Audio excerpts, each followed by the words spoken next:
ఓం శ్రీ గురుభ్యో నమః. ఓం గం గణపతయై నమః. టాపిక్ నిజమైన వైరాగ్యం. వైరాగ్యాలు అనేటివి 3 రకాలు ఉంటాయండి. మొదటిది పురాణాలు వినడం వల్ల, హరికథలు బుర్రకథలు వినడం వల్ల వచ్చే క్షణకాల వైరాగ్యం.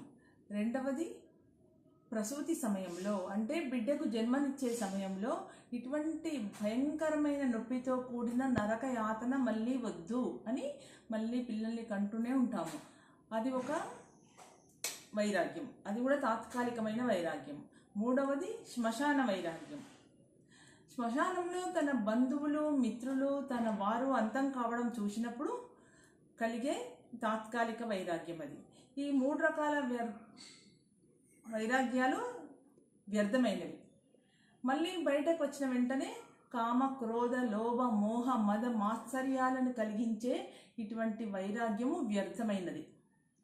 అసలైన నిజమైన వైరాగ్యం ఏమిటి అంటే, ఆధ్యాత్మిక మార్గంలో చేరి ధ్యాన స్మరణ జప దాన ధర్మాలను సత్కర్మలను ఆచరించి సత్యసంధతతో, అంటే సత్యమే పలుకుతూ, కృతజ్ఞతను కలిగిండి మానవత్వాన్ని కలిగియుండి దయాదాక్షిణ్యాలతో నిరంతర స్మరణతో జీవితం గడిపి, పాపాలు అనేటివి 3 రకాలు ఉంటాయండి. మానసికమైన పాపాలు.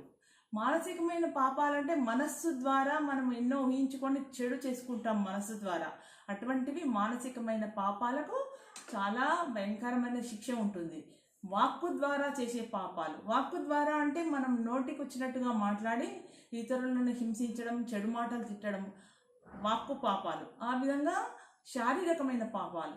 శారీరకం ద్వారా కొట్టడము, హింసించడము, హత్య చేయడము, ఈ విధంగా శారీరక పాపాలు. ఈ విధంగా మానసికమైన పాపాలు, వాక్కు ద్వారా పొందే పాపాలు, శారీరకంగా పొందే పాపాలను పూర్తిగా తొలగించుకొని అతి దుర్లభమైన మానవ జన్మను సార్థకం చేసుకోవడం. అంటే జన్మ సార్థకం చేసుకోవడం అంటే మళ్ళీ జన్మ లేకుండా జన్మరాహిత్యాన్ని కోరుకునే ప్రయత్నం చేయడమే. అంటే మోక్షాన్ని పొందడానికి ప్రయత్నం చేయడమే అసలు సిసలైన నిజమైన వైరాగ్యం. జై శ్రీరామ్. హరి ఓం తత్సత్.